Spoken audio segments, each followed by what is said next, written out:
तुम्हारा अन्नदाता, पग पग पर है संग तुम्हारे अन्नदाता। लहू किसानों का बन के पसीना सींचता है धरती का सीना। मेहनत का तेरी हक दिलवाने, नई तकनीक नई खोज बताने। पशुधन को गुणवान बनाना, पौध सुरक्षा को सिखलाना, खेती के सब गुर समझाने, भारत का सरताज बनाने। आठों पहर है संग तुम्हारे अन्नदाता, अन्नदाता। नमस्कार, मैं सिरांधा आप सभी दर्शकों का अन्नदाता कार्यक्रम में स्वागत करती हूं। किसान हमारे देश के अन्नदाता हैं और वे ही हमारे देश के भाग्य विधाता हैं। ऐसे ही भारतीय किसानों को खेती बाड़ी से जुड़ी हुई बहुत सी नई लाभकारी जानकारियां देने के लिए हर रोज सुबह हम आपके साथ आते हैं। तो चलिए कार्यक्रम शुरू करने से पहले देखते हैं क्या है आज के अन्नदाता में। बैंगन की फसल में कीट रोगों का करे समय पर नियंत्रण।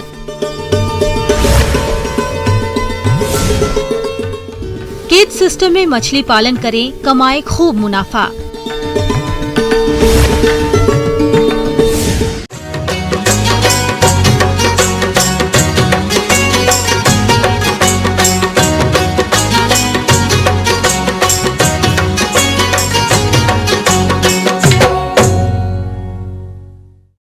सब्जियों में बात करें बैंगन की तो इसकी बाजार में मांग वर्ष भर रहती है, जिसके कारण इसकी खेती करने वाले किसानों को अच्छा लाभ मिलता है।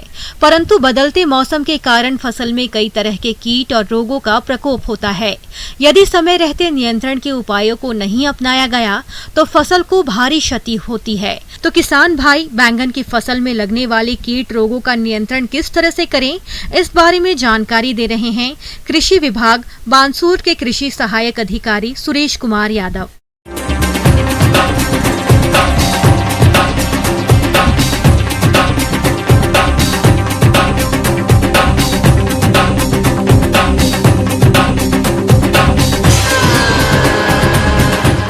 आज हम चर्चा करेंगे बैंगन फसल में कीट एवं रोगों का नियंत्रण। सबसे पहले हम बात करते हैं कि बैंगन फसल में मुख्यतः कई प्रकार के रस चूसक कीटों का प्रकोप होता है। जैसे नंबर 1 सफ़ेद मक्खी।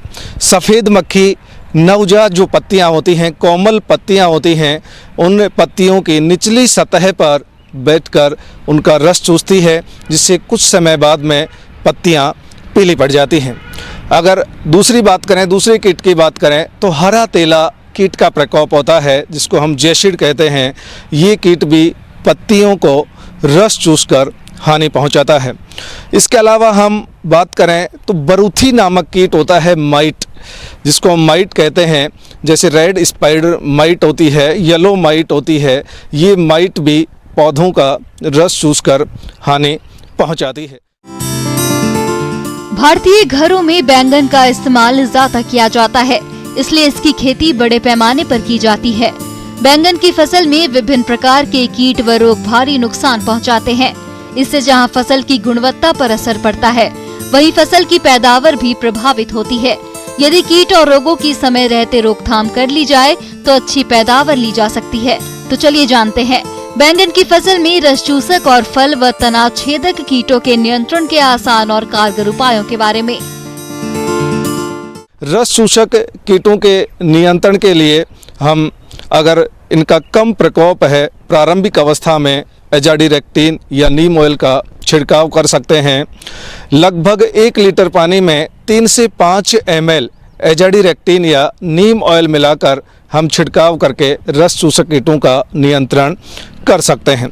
अगर इनका प्रकोप ETL लेवल से ज़्यादा होता है और हमें ज़्यादा हानि होने की संभावना रहती है तो हमें रासायनिक नियंत्रण अपनाना चाहिए। रासायनिक नियंत्रण में जैसे 0.5 ml इमिडाक्लोप्रिड 17.8 SL दवा को प्रति लीटर पानी में मिलाकर छिड़काव किया जाना चाहिए। या इसके अलावा 0.5 ग्राम थायमिथैक्सोम 25 WG कीटनाशक को पर लीटर पानी में मिलाकर छिड़काव भी किया जा सकता है। तो रासायनिक नियंत्रण अपनाकर इन कीटों को हम समय पर नियंत्रित कर सकते हैं और साथ में ही ये रस चूसक कीट विषाणु जनित बीमारियों के प्रकोप को बढ़ाते हैं और विषाणु जनित बीमारियों के नियंत्रण के लिए हमें रस चूसक कीटों का नियंत्रण ही करना होता है। इस प्रकार रस चूसक कीटों का समय पर नियंत्रण कर सकते हैं। अब बात करें कि बैंगन फसल में एक brinjal suit and fruit borer कीट का प्रकोप होता है और ये कीट इस फसल को बहुत ज़्यादा मात्रा में क्षति पहुंचाता है। कई बार पूरे के पूरे जो खेत होते हैं वो इस कीट के द्वारा प्रभावित होकर और पूरा फल होता है वो नष्ट हो जाता है और किसान भाइयों को बहुत ज़्यादा हानि होती है। ये कीट पहले शाखाओं में पाया जाता है और जहाँ ये कीट पाया जाता है कुछ समय बाद में शाखाएं धीरे धीरे करके सूखना प्रारंभ कर देती हैं। तो ये प्रारंभिक अवस्था होती है इस कीट की और अगर इस कीट को हम समय पर नियंत्रित नहीं करते हैं तो जैसे ही फल बनता है उस फल में ये कीट प्रवेश कर जाता है और उन फलों की गुणवत्ता को भी प्रभावित कर देता है और उन्हें उन फलों का हमें मार्केट में उचित भाव नहीं मिलता है। इस प्रकार ये अधिकतर से फलों को खराब कर देता है। तो इस कीट का नियंत्रण के लिए हमें नीम ऑयल का छिड़काव भी कर सकते हैं और इसके अलावा स्पाइनोसेड 45 SC लगभग 3 ml 10 लीटर पानी में मिलाकर छिड़काव करके भी इसका नियंत्रण कर सकते हैं।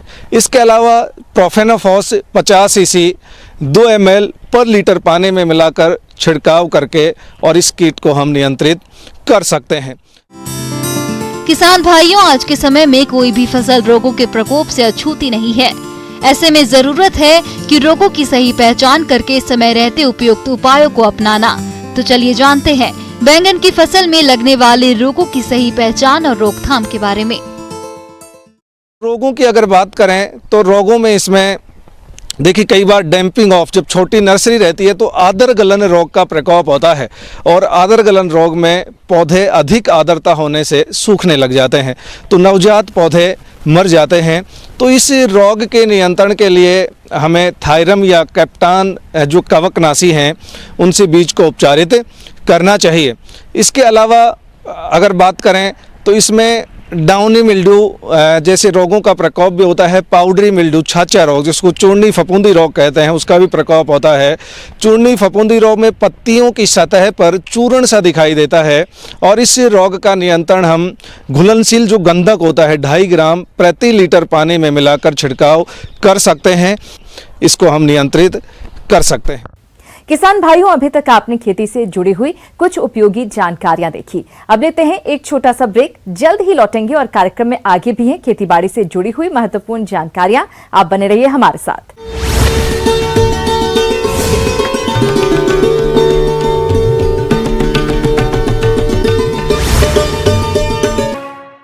ब्रेक के बाद आप सभी दर्शकों का अन्नदाता में स्वागत है। चलिए अब रुक करते हैं अगली कड़ी की ओर।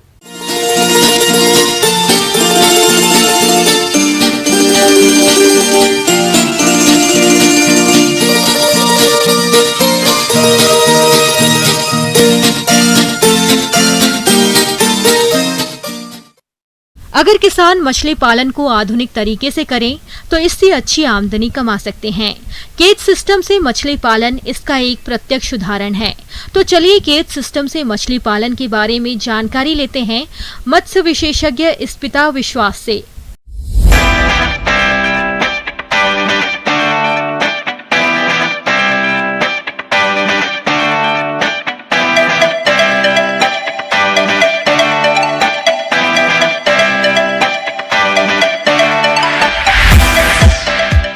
सभी मत्स्य किसानों को मेरा प्यार भरा नमस्कार। अभी हम लोग केज कल्चर मतलब पिंजरे में मछली पालन कैसे करेंगे, इसके नए नए प्रौद्योगिकियों की हम आज विस्तृत आपको बताएंगे। इस तरह की जितना भी तकनीकी है केज कल्चर की तकनीकी, वो बड़े बड़े जलाशय, मान लीजिए चौर हो या मन हो, इस तरह के जलाशय में आसानी से किया जा सकता है। और इस तरह की प्रौद्योगिकी जितना भी चौर या मन के बगल में जितना भी मत्स्य किसान ने रहते हैं वो अच्छे से इसको उपलब्ध कर सकते हैं। जब भी आप केज कल्चर शुरू करेंगे, एक चीज़ ध्यान में रखिए कि आपका जो जलाशय है वो मिनिमम 2 मीटर से 5 मीटर उसका जो पानी का गहराई है वो उपलब्ध हो, और तभी वो केज कल्चर के लिए उपयुक्त है, जिसका लंबाई 6 मीटर और डेप्थ हो गया आपका 4 मीटर, और जो विड्थ है वो भी 4 मीटर। पर 4 मीटर का जो गहराई है उसमें पानी के अंदर हम डाले हैं 2.5 मीटर और ऊपर हम रखे हैं 1.5 मीटर, ताकि ये फ्लोटिंग अवस्था में रह सके। केज के निर्माण में जरूरी सामग्री। फ्रेम। सस्ते एवं मजबूत सामग्री का चुनाव केज निर्माण के लिए आर्थिक दृष्टिकोण से बहुत महत्वपूर्ण है। केज के फ्रेम के निर्माण के लिए साधारणतः GI पाइप का उपयोग किया जाता है। फ्रेम को नट बोल्ट से फिक्स कर दिया जाता है। फ्लोट। फ्रेम को मजबूती एवं पानी में फ्लोट करने के लिए या तो स्टील के ड्रम या प्लास्टिक के ड्रम का उपयोग किया जाता है। ये ड्रम 12 मीटर लंबे एवं 8 मीटर चौड़े हैं। आयताकार केस के फ्रेम को तैराने के लिए 200 लीटर क्षमता वाले 36 पीस प्लास्टिक ड्रम की आवश्यकता होती है। सिंकर। स्थानीय पत्थर या सीमेंटेड संरचना जो भारी हो को नाइलोन रस्सी द्वारा सभी किनारों से लटका दिया जाता है, जो केस के आकार को बनाए रखता है। एंकर। एंकर केस को सही स्थान पर जकड़ कर रखता है ताकि केस को जलाशय में ज्यादा चलाचल नहीं हो। इसके लिए हमको क्या करना चाहिए, आपको मन के ऊपर एक फ्लोटिंग राफ्ट, जैसे आप देख पा रहे हैं, जितना भी सामने जहाँ पर हम लोग चलते रहते हैं उसको हम कैटवॉक बोलते हैं, वो फ्लोटिंग मतलब थोड़ा इसको HDPC जैसे हाई डेंसिटी पॉलीथिलीन इस मटेरियल का बनाना चाहिए। और तालाब के नीचे आपको एक नेट डालना चाहिए ताकि मछली आपके नेट के अंदर ही रहे। जब आप लोग मछली का चयन करते हैं केज कल्चर के लिए, तो हम आवश्यक ये 2-3 पहलुओं को ध्यान में रखना चाहिए। एक है मछली थोड़ा हार्डी हो, जैसे ज़्यादातर लोग पंगाशियस या कॉमन कार्प को पालन करते हैं, पर हम लोग इस परियोजना के तहत हम लोग रोहू का चयन किए हैं। मछली ज़्यादातर यहाँ पर ऐसे चुनना चाहिए जो मछली बहुत ही आसानी से रह पाए और जिसको हम जो भी खाना दे वो आसानी से वो ग्रहण भी कर ले, ताकि उसका विकास अच्छे से अच्छा हो सके। असल मुद्दा ये है, हम लोगों को उत्पादन हम लोगों को बढ़ाना चाहिए। अब उत्पादन बढ़ाने के लिए 1 मीटर क्यूब में हम लोग लगभग 10 से 15 अंगुली का डालेंगे। इसका मतलब है हम इसका जो इंटेंसिटी है, जो स्टॉकिंग का जो इंटेंसिटी है वो ज़्यादा बढ़ा रहे, पर इसके साथ हमको प्रबंधन को भी बहुत ज़्यादा देखना चाहिए। प्रबंधन। जल की जाँच। जल की गुणवत्ता की जाँच केज में समय समय पर बराबर करते रहना चाहिए। मुख्यतः पानी में घुलित ऑक्सीजन, अमोनिया, pH इत्यादि की जांच करना जरूरी है। जाल की साफ सफाई। हर 15 दिन में एक बार ब्रश से जाल को साफ करना चाहिए ताकि इसमें काई इत्यादि का जमाव ना हो। अगर कोई मरी हुई मछली हो तो उसे तुरंत हटा दिया जाना चाहिए। रूटीन जांच। जाल के धागे एवं मेस की जांच बीच बीच में करनी चाहिए। अगर कोई मेस लूज हो या कट गया हो तो उसकी मरम्मत कर लेना चाहिए। मछलियों की जांच। मछलियों के स्वास्थ्य का निरीक्षण निरंतर करना चाहिए। अगर कहीं संक्रमण, घाव इत्यादि दिखे तो उसका तुरंत उपचार करना चाहिए। नियमित रूप से मछलियों की वृद्धि की जांच कर पूरक आहार की मांग संतुलित करनी चाहिए। इसमें क्या होता है, आपके नीचे वाले जाल की ओर ना सेवल का एक पूरा लेप आ जाता है कुछ दिनों के बाद। तो उस समय कुछ कुछ मछलियाँ ऐसे है, जैसे तिलापिया मान लीजिए या रोहू, वो क्या खाता है, उसको सेवल या पेरीफाइटन करके एक आता है ऑर्गेनिज्म, तो उसको अगर स्टॉकिंग करते हैं तो धीरे धीरे मेरे सेवल और पेरीफाइटन भी खत्म हो जाएगा, जाल भी साफ दिखेगा। पानी मतलब ये जो पूरा पर्यावरण है, जलीय का पर्यावरण और मछली की सेहत, हम दोनों को ही देखभाल कर सकते हैं। अब केज कल्चर के महत्व इसीलिए ज़्यादा हो रहा है क्योंकि केज कल्चर में जितना भी मछली उत्पादन होता है वो देखा गया है हम लोग को इस परियोजना के दौरान कि लगभग 1 महीना में वो 80 से 100 ग्राम की वृद्धि मिल पाता है। वो इसी कारण क्योंकि हम लोग कम जगह में उसको खाना उपलब्ध करवाते हैं और 3 से 5% जब खाना उपलब्ध करते हैं उसका पचन का भी जो क्षमता है वो भी बढ़ जाता है और खाना जो है वो मिसयूटिलाइज नहीं हो पाता है। जाड़ा के छोड़कर मतलब आप नवंबर से जनवरी महीने के छोड़कर बाकी जब भी महीने को दीजिएगा तो 3% उसके मछलियों के ओजन के ऊपर आप खाना प्रयोग कीजिए। जैसे कि आप लोग यहाँ पर देख रहे हैं, जहाँ पर मैं खड़ी हूँ वहाँ पर 12 कंपार्टमेंट है। तो ये कंपार्टमेंट बनाने के लिए ना योजना के अंतर्गत ये अच्छे से आप उसके अनुदान ले सकते हैं। अनुदान के लिए आपको बस अपना जलाशय के रकबा और उनके पानी की गहराई और आपका क्या प्लान है, मतलब आप कौन से मछली पालन करना चाहते हैं, कौन से साइज का पालन करना चाहते हैं, उसके ऊपर भी है। आगे और भी हैं खेतीबाड़ी से जुड़ी हुई बहुत सी रोचक जानकारियां, पर यहां पर रुकेंगे एक और छोटे से ब्रेक के लिए। जल्द हाजिर होते हैं।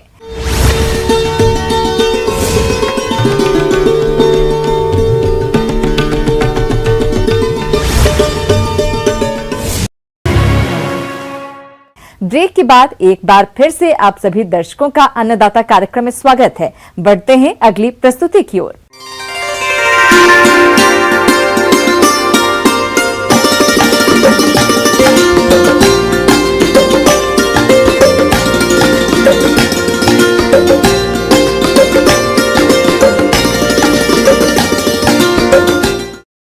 प्रदेश के किसान भाई गिलाड्रिया फूल की खेती करके अच्छा लाभ कमा रहे हैं, लेकिन हमारे कुछ किसान भाई इसकी फसल में किए जाने वाले आवश्यक कार्यों में लापरवाही करते हैं, जिसकी वजह से गिलाड्रिया की फसल कमजोर होती जाती है और फूल उत्पादन में कमी आने से किसानों को हानि का सामना करना पड़ता है। तो आप गिलाड्रिया फूल की फसल में कौन कौन से कार्यों को कब कब और किस तरह से करें, इसकी जानकारी दे रहे हैं एक विषय विशेषज्ञ कृपाल सिंह वर्मा।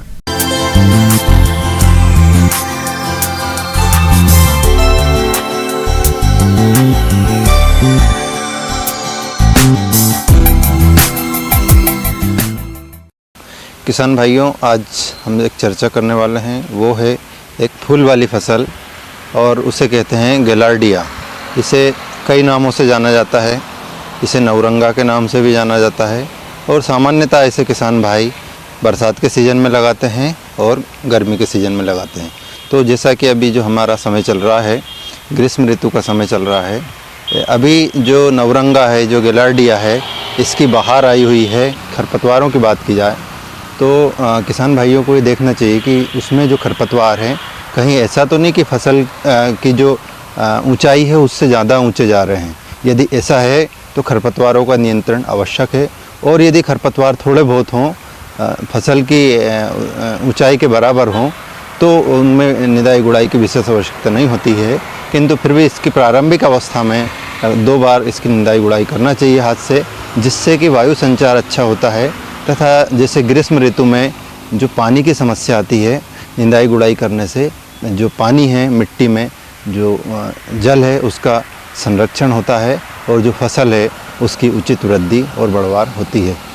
किसान भाइयों, गिलार्डिया की फसल से आपको अधिक फूलों का उत्पादन मिले, इसके लिए आप यूरिया का संतुलित मात्रा में प्रयोग करते हुए सिंचाई किस तरह से करें, आइए जान लेते हैं। हम बात करें इसमें खाद और उर्वरक की, तो खाद और उर्वरक जो है इसमें फसल की अवस्था के समय ही डाला जाता है, लेकिन जो नत्रजन वाली मात्रा है वो फसल की वृद्धि अवस्थाओं में दी जाती है।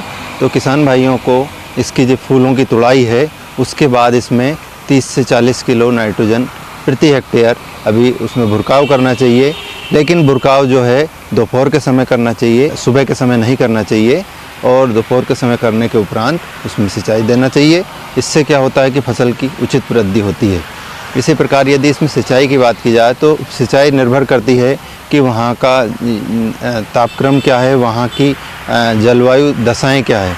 तो ग्रीष्म ऋतु में जो मिट्टी की अवस्था है, मिट्टी किस प्रकार की है, यदि मिट्टी हल्की है तो किसान भाइयों को 1 दिन छोड़ के सिंचाई करनी है।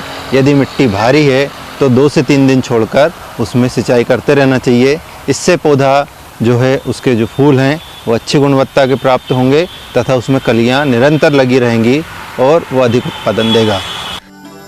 किसान भाइयों, गिलार्डिया की फसल को कुछ कीट और रोग अत्यधिक नुकसान पहुंचाते हैं, तो आप इनकी पहचान कर नियंत्रण कैसे करें, आइए जानते हैं।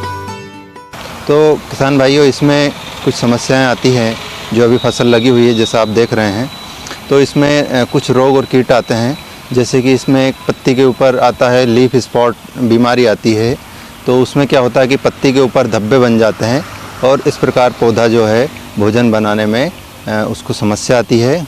तो इसके नियंत्रण के लिए किसान भाइयों को 1 ग्राम कार्बनडाजिम 1 लीटर पानी में घोल बनाकर और उसको छिड़काव करना चाहिए। इससे इसका प्रभावी नियंत्रण हो जाता है।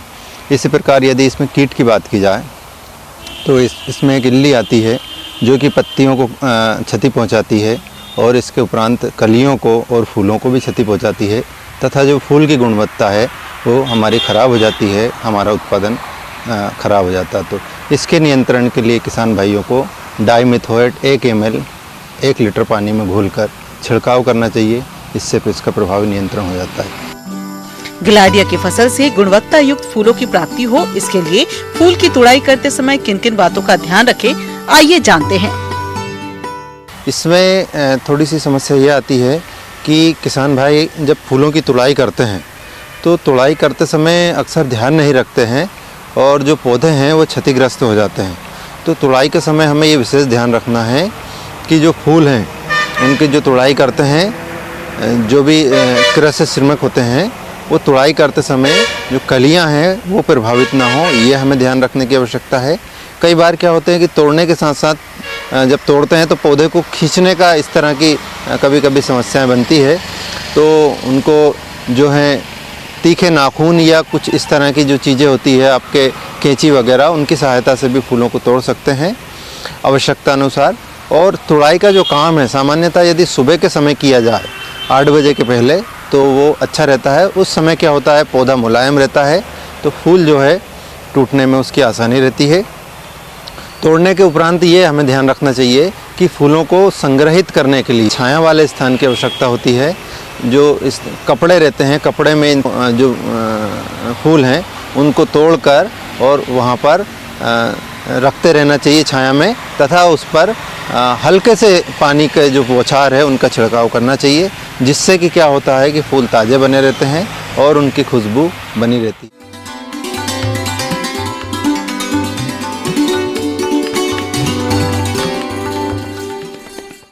अन्नदाता हेल्पलाइन निःशुल्क फोन संपर्क सेवा के माध्यम से आपके द्वारा पूछे गए प्रश्नों में से 1 या 2 महत्वपूर्ण प्रश्न को हम अपने कार्यक्रम में शामिल करते हैं। इसी के तहत आज का चयनित प्रश्न और उसका जवाब इस प्रकार है। अन्नदाता निःशुल्क फोन संपर्क सेवा के माध्यम से पूछे गए प्रश्नों में से आज हमने जिस प्रश्न को कार्यक्रम में शामिल किया है उसे पूछा है ग्राम बीरकली, जिला हनुमानगढ़ के कृषक प्रशांत कुमार ने।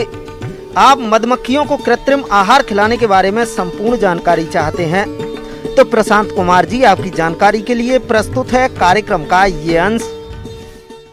तो अभी हम बात करेंगे इस मौसम में क्या होता है, मधुमक्खी को खान पान का बहुत कमियां हो जाती है। तो अगर खान पान का कमियां हो जाती है तो किसान भाइयों आपको इसका देखभाल करना चाहिए। तो आप क्या कर सकते हैं कि 1 लीटर पानी में 1 किलो चीनी घोल के शुगर सिरप बनाइए। उसमें आप और एक चीज मिला सकते हैं, विटामिन बी कॉम्प्लेक्स की 1 टैबलेट, सिर्फ 1 ही टैबलेट मिलाना है आपको। तो उससे क्या होता है मधुमक्खी को ताकत मिलती है और ताकत मिलेगी तो स्वाभाविक बात है आपकी जो मधु है उसका भी प्रोडक्शन बढ़ जाएगी।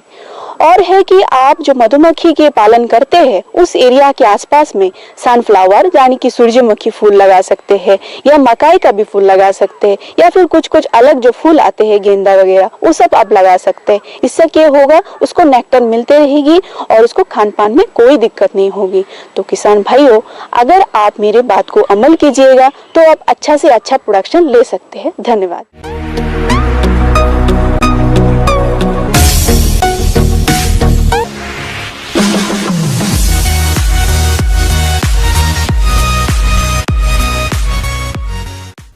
आइए अब एक नजर डालते हैं राज्य की कुछ चुनी हुई मंडियों के प्रमुख फसलों के बाजार भाव पर।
किसान भाइयों, अन्नदाता आपकी सेवा के लिए संकल्परत है। कृषि संबंधित समस्या और सुझावों के लिए आप हमें इस पते पर संपर्क कर सकते हैं।